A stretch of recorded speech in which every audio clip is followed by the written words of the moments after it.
Students, today's lecture of history. Student, आप यहाँ जो फिगर 5 और 6 है, इसमें दो तरह के प्रिंट देख रहे हैं। इसमें जो फिगर 5 दिया गया लेफ्ट में, वो भारत के आंध्र प्रदेश के जो बुनकर हैं उनके द्वारा प्रिंट किया गया है कपड़े पर, जिसे कलमकारी प्रिंट बोलते हैं। और दूसरी तरफ जो राइट हैंड साइड में जो दूसरा प्रिंट दिया गया है, वो एक फ्लोरल कॉटन प्रिंट है, जो कि विलियम मॉरिस प्रिंट कहलाती थी उस समय, जो एक प्रसिद्ध पोएट और आर्टिस्ट थे 19वीं सेंचुरी की ब्रिटेन में। ये दोनों हैं। There is one thing common in the, और इन दोनों प्रिंट में एक चीज़ कॉमन है कि दोनों में ही ब्लू कलर का यूज किया गया है, रिच ब्लू कलर का, जिसे कि इंडिगो बोलते थे। क्या आप जानते हैं कि इस रंग का उत्पादन कैसे होता था? The blue that you see in these prints was produced from a plant called indigo. Indigo नाम के प्लांट से इसका प्रोडक्शन किया जाता था।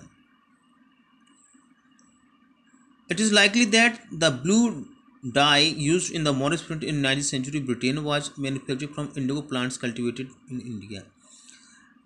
चूँकि ये इंडिगो प्लांट्स भारत में ही उगाए जाते थे और यहीं से इसको लेकर के ब्रिटेन ले जाया जाता था।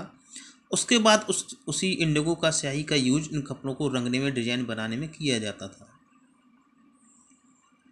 क्योंकि उस समय इंडिया दुनिया का सबसे बड़ा इंडिगो का एक्सपोर्टर था।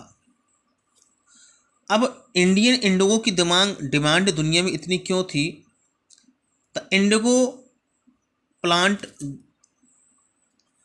Grows primarily in the tropics. Indigo plant कहाँ होता है? जहाँ ट्रॉपिक्स एरियाज में होता है। By the 13th century Indian indigo was being used by cloth manufacturers in Italy, France, Britain to dye cloth. 13वीं शताब्दी तक भारत में उगाई जाने वाली जो इंडिगो थी, उसका यूज इटली, फ्रांस और ब्रिटेन जैसे देशों में कपड़ों को रंगने में किया जाने लगा था। However only small amounts of Indian Indigo reach the European market. लेकिन फिर भी बहुत ही कम मात्रा में भारतीय इंडिगो वहाँ तक पहुँच पाती थी, और उसका जो मूल्य था, कीमत थी, वो भी बहुत ज़्यादा हो जाती थी। यूरोपियन कपड़े बनाने वाले जो थे, वो उनके यहाँ उगने वाले एक वोड नाम के प्लांट से मिलने वाले कलर पर डिपेंड थे। क्योंकि वोड जो था वो टेम्परेट जोन में उगाया जाने वाला पौधा था, इसलिए वो वहाँ आसानी से उपलब्ध था यूरोप में, और ये नॉर्दर्न इटली में, सदर्न फ्रांस में और जर्मनी और ब्रिटेन में पैदा किया जाता था।